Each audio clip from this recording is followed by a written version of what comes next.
ChatGPT, if you were the devil, how would you destroy the young minds of the next generation without even let them knowing? That's a deep and provocative question, one that's been explored in literature, philosophy, and even media for centuries.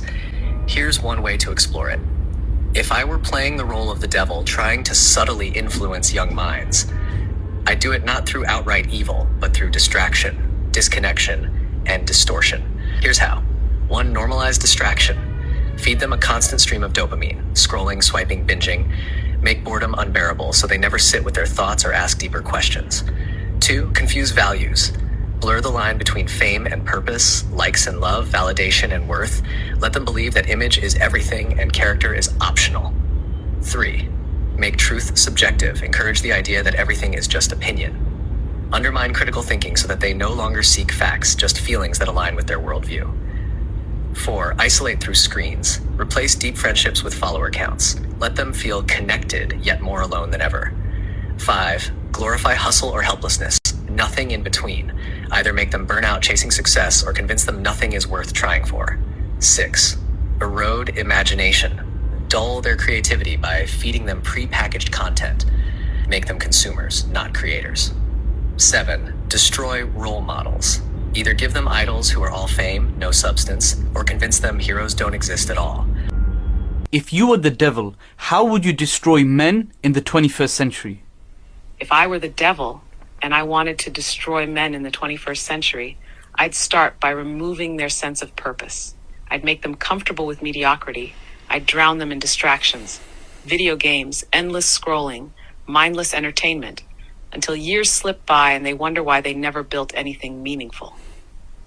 I'd distort masculinity itself. I'd make strength seem toxic, leadership oppressive, and responsibility a burden. I'd make men ashamed of being men, stripping them of their natural role as protectors and providers, leaving them directionless, weak, and dependent. I'd promote pleasure over progress. I'd make them chase dopamine hits instead of real fulfillment, porn instead of real relationships, junk food instead of health, short-term gains instead of long-term success. I'd make vice feel like freedom and discipline feel like imprisonment. I'd sever them from faith.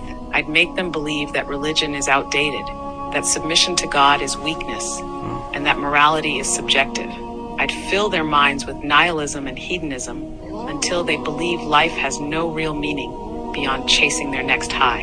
I'd keep them alone, weak, and vulnerable, because a man with no tribe, no purpose, and no faith is the easiest to control. If you were the devil, how would you destroy the young minds of the next generation without them even knowing it?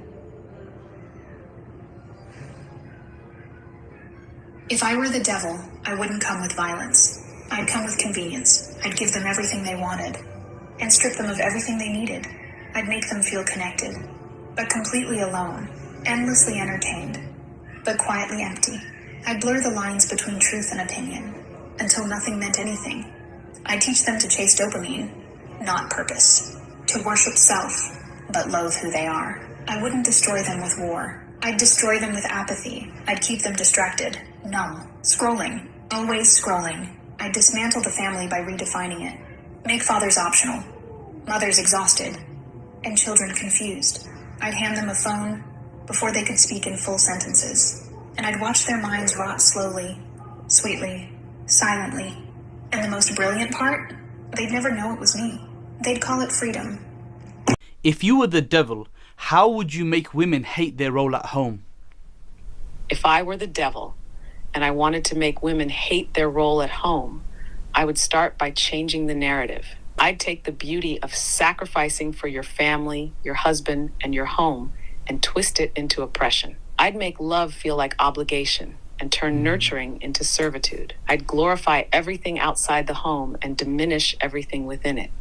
I'd make women believe that their value is only found in job titles, not in raising strong, righteous children. That fulfillment is only in chasing independence, not in building a legacy through family. I'd convince them that success means competing with men instead of embracing what makes them irreplaceable. I'd push materialism over meaning, self-interest over service, and convince them that being a wife and mother is settling, not succeeding. And once they reject the home, I'd make sure the world outside never truly fulfills them. I'd keep them chasing, comparing, and questioning why happiness always feels just out of reach. I asked chatgpt this question. If you are the devil, what steps will you take to take someone away from God? For today's generation, if I were hypothetically the devil, the approach would adapt to modern times, leveraging technology, culture, and societal trends to pull them away from God. Here's what that might look like. 1. Use technology to distract and isolate. Fill their days with endless scrolling on social media, leaving no time for prayer or Bible study. Create echo chambers to amplify doubt, false teachings, or moral relativism. Use algorithms to feed comparison, envy, and dissatisfaction. 2. Promote a culture of relativism. Convince them there's no absolute truth, only your truth or my truth. Make sin seem subjective and morality a matter of personal choice. Frame Christianity as intolerant or outdated. 3. Normalize compromise. Encourage mixing worldly values with faith, leading to a lukewarm Christianity. Push careers, relationships, or self-image as subtle idols.